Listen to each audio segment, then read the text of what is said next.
मध्य प्रदेश के बालाघाट जिले में 19 फरवरी 2025 को पुलिस ने नक्सलियों के खिलाफ एक बड़ी कार्यवाही की, जिसमें कान्हा नेशनल पार्क के सुखार वन रेंज में 4 खूंखार महिला नक्सलियों को मार गिराया गया। यह ऑपरेशन तब हुआ जब छत्तीसगढ़ और तेलंगाना की सीमा पर कारे गुट्टा पहाड़ियों में भारत का सबसे बड़ा नक्सल विरोधी अभियान चल रहा है। बालाघाट में हॉक फोर्स और जिला पुलिस ने गुप्त सूचना के आधार पर यह कार्यवाही की। मुठभेड़ गढ़ी थाना क्षेत्र के रौंदा फॉरेस्ट कैंप के पास हुई, जहां नक्सलियों ने जवानों पर फायरिंग शुरू कर दी। इस एनकाउंटर के बाद जवानों ने क्या किया, नक्सलियों का क्या हुआ, कैसे हुई कार्यवाही, करेंगे सभी जानकारी आपसे साझा। नाम हमारा आशीष गुप्ता और आप देखना शुरू कर चुके हैं INS 24/7 डिजिटल। जवानों ने पहले सरेंडर करने को कहा, लेकिन नक्सलियों ने उनकी एक ना सुनी और जवाबी कार्यवाही में गोली चली, जिसके जवाब में हमारे जवानों ने भी उन पर फायरिंग की और चारों नक्सली ढेर हो गए।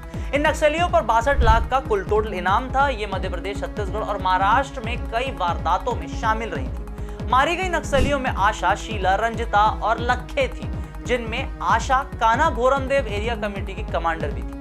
पुलिस ने इनके पास से इंसास राइफल, SLR .303 राइफल और दैनिक सामान बरामद किया।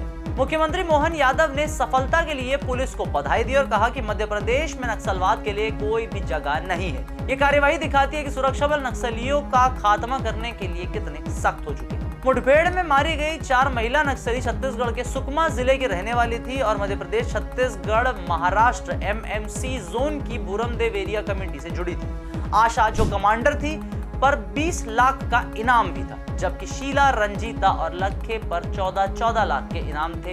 इनके खिलाफ 18 से ज्यादा आपराधिक मामले दर्ज थे, जिनमें सुरक्षा बलों पर हमले, दहशत फैलाना, जन अदालतें लगाना और अवैध वसूली शामिल थी। ये नक्सली कान्हा टाइगर रिजर्व और भोरमदेव वन्य जीव अभ्यारण्य के इलाके में सक्रिय थी। छत्तीसगढ़ में बढ़ते दबाव के कारण ये बालाघाट के जंगलों में छिपी रहती थी। मुठभेड़ के बाद कुछ नक्सली घायल होकर भागे, जिन्हें पकड़ने के लिए पुलिस की 12 टीमें और 500 से ज्यादा जवान जंगल में तलाश कर रहे हैं। बालाघाट पुलिस अधीक्षक नागेंद्र कुमार सिंह ने बताया कि ये नक्सली लंबे समय से वांछित थी और कई बड़ी वारदातों में इनका नाम भी आया था। इस ऑपरेशन से नक्सलियों का नेटवर्क कमजोर तो हुआ ही है, क्योंकि आशा जैसे कमांडर का खात्मा उनके लिए एक बड़ा झटका है। जाहिर सी बात है, पूरे के पूरे इलाके का रोड मैप, उस चीज को ऑर्गेनाइज करने का मेथोडोलॉजिकल स्ट्रक्चर इनके पास होता है, जिसकी वजह से इनके खात्मे पूरे के पूरे नक्सली संगठन के अंदर का जो एक कॉग एंड व्हील का प्रोसेस होता है वो टूट जाता है, वो चरमरा जाता है।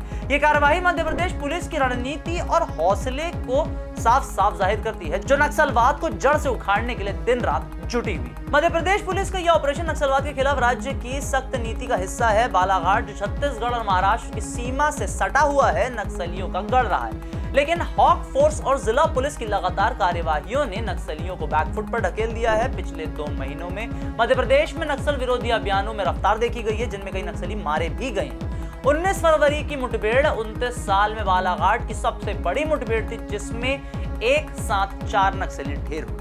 पुलिस ने खुफिया जानकारी के आधार पर सटीक ऑपरेशन चलाया और नक्सलियों को कोई भी मौका वहां से भागने का नहीं मिल पाया। IG संजय कुमार ने बताया कि जंगल में नक्सलियों की तलाश लगातार जारी है। मुख्यमंत्री मोहन यादव ने कहा कि प्रधानमंत्री नरेंद्र मोदी और गृह मंत्री अमित शाह के मार्गदर्शन में नक्सलवाद को खत्म करने की मुहिम जोरों शोरों पर चल रही है। मध्य प्रदेश पुलिस की यह रणनीति न सिर्फ बालाघाट बल्कि पूरे MMC जोन में नक्सलियों के लिए खतरा बन चुकी है।